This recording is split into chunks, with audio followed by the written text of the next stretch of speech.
అందరికీ praise the lord. Welcome to today's వైనస్ programme. ఈ ఉదయకాలం ఎలాగున్నారు?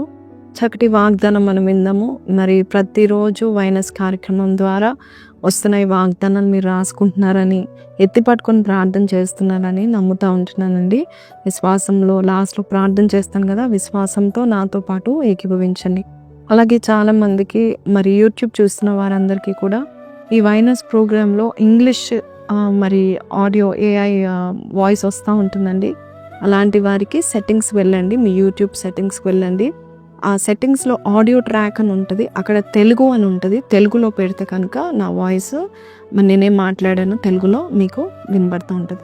సో ఈరోజు వాగ్దానంకి వెళ్ళిపోదాం. యెషయా గ్రంథము 22:23 వచనం. దిట్టమైన చోట మేకు కొట్టినట్టు నేను అతన్ని స్థిరపరచెదను, అతడు తన పితరుల కుటుంబమునకు మాన్యత గల సింహాసనంగా ఉండును. ఒక బలమైన చోట మరి మేకు దిగగొడితే ఎంత స్థిరంగా ఉంటుందో అలాగే దేవుడు నిన్ను స్థిరపరచడానికి దేవుడు చూస్తూ ఉంటున్నాడు. కొన్నిసార్లు మనము ఒక్కొక్క దేశానికి వెళ్తాము, ఒక్కొక్క ఉద్యోగానికి వెళ్తాము, లేక ఒక్కొక్క ప్రాంతానికి స్థిరంగా ఉండాలని, సెటిల్ కావాలని వెళ్తూ ఉంటాము. కానీ we do not know why కొన్నిసార్లు సెటిల్ కాలేకపోతూ ఉంటాము. ఒక చోటు నుండి ఇంకో చోటుకి వెళ్తున్నాము, ఒక జాబ్లో సెటిల్ అవుతామంటే అక్కడ నుండి ఇంకొక జాబ్కి వెళ్ళాల్సి వస్తుంది, లేక ఒక ఊరు నుండి ఇంకొక ఊరికి, లేక మన లైఫ్లో చూస్తే అసలు సెటిల్మెంట్ లేదు, ఎస్టాబ్లిష్మెంట్ లేదు. మరి దేవుడు అంటున్నాడు, అలాంటి వారిని చూసి అంటున్నాడు, నువ్వు నన్ను నమ్ముకుని నా మీద ఆధారపడు, విశ్వాసం ఉంచు, నేనే నిన్ను సెటిల్ చేయబోచున్నాను. నిన్ను ఎలాగ బలంగా దేవుడు సెటిల్ చేస్తారంటే అక్కడున్న జనులందరిలో నీవే స్థిరంగా ఉండడానికి దేవుడు కోరుకుంటా ఉంటాడు. యోసేపుని మనం చూస్తూ ఉంటున్నాము, ఒక చోటు నుండి ఇంకో చోటుకి, ఇంకో చోటు నుండి ఇంకో చోటుకి వెళ్తూ ఉన్నాడు. అయితే దేవుడు ఎక్కడ సెటిల్ చేశాడండి?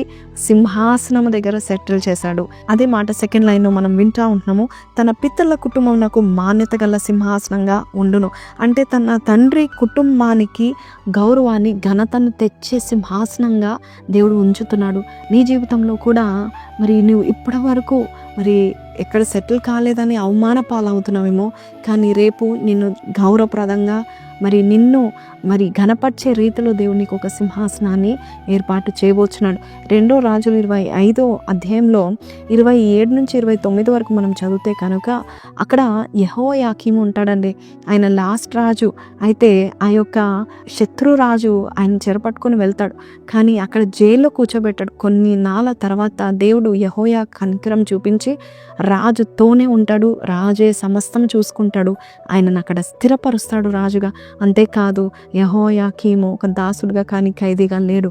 దేవుని యొక్క కృప నీకున్నట్లయితే ఎవరి దగ్గర అయితే నువ్వు ఎవరి కిందైతే ఉన్నారో వారందరు నీ పట్ల మంచి మనస్సు కలిగి, మంచి ప్రేరేపణ కలిగి నీకు సహాయం చేయడానికి ఇష్టపడతా ఉంటున్నాడు. దేవుడు నిన్ను గౌరవప్రదంగా చేయబోతూ ఉంటున్నాడు. ఈరోజు ఈ మాటలు వింటున్న నీ జీవితంలో కూడా ఒక అద్భుతం జరుగుతుంది. దేవుడు నన్ను సెటిల్ చేస్తాడు, నన్ను స్థిరపరుస్తాడని మీరు నమ్మినట్లయితే విడవక ఈ వాగ్దానాన్ని ఎత్తి పట్టుకోండి, విడవకగా దేవుని పాదాలను పట్టుకోండి. చిన్న ప్రార్థన చేస్తాను, కాలు మూసుకుందామా. పరిశుద్ధుడా, మహోన్నతుడు తండ్రి యేసయ్యా, అయ్యా నువ్వు స్థిరపరచడం మాత్రమే కాదు, సింహాసనంగా మమ్మల్ని నిలబెడుతున్న విధానం బట్టి నీకు వందనాలు. గౌరవ ప్రధానంగా మమ్మల్ని చేయబోచినందుకు నీకు వందనాలు. ఎక్కడికి వెళ్ళాలో తెలియని పరిస్థితిలో అయ్యా సెటిల్మెంట్ ఇచ్చే దేవుడుగా నువ్వు ఉన్నావు, నీకు వందనాలు. అయ్యా తండ్రి యేసయ్యా, అయ్యా యేసయ్యా విస్తారమైన అయ్యా మా పాదంలో అనేక చోట్ల సంచరించినప్పుడు అయ్యా లెక్క పెట్టుటకు లేనంతగా ఉన్నప్పుడు అయ్యా నీవు మరొకసారి వాగ్దానం ఇచ్చి బిడ్డల్ని మమ్మల్ని సెటిల్ చేయడానికి ఇష్టపడుతున్నందుకు నీకే వందనాలు, స్తుతులు చెల్లిస్తూ యేసు పరిశుద్ధ నామములో అడిగి వేడుకొంచున్నాను తండ్రి, ఆమెన్. సో ఈ వాగ్దానం విన్నాం కదండి. సో దేవుడు నీకు మంచి ఉద్యోగాన్ని ఇచ్చి సెటిల్ చేయబోచున్నాడు. నీకున్న ఘనత పోకుండా ఘనతను కూడా దేవుడు సెటిల్ చేయబోచున్నాడు, అంటే నిలబెట్టబోచున్నాడు. అలాగే ఎవ్వరు కూడా నిన్ను అవమానించకుండా దేవుడు నిన్ను హెచ్చించబోతున్నాడు. ఈ వాగ్దానము మీతో మాట్లాడినట్లయితే కింద కమెంట్లో God is going to establish me for ever అని పెట్టండి. May God bless you. Have a blessed day. Praise.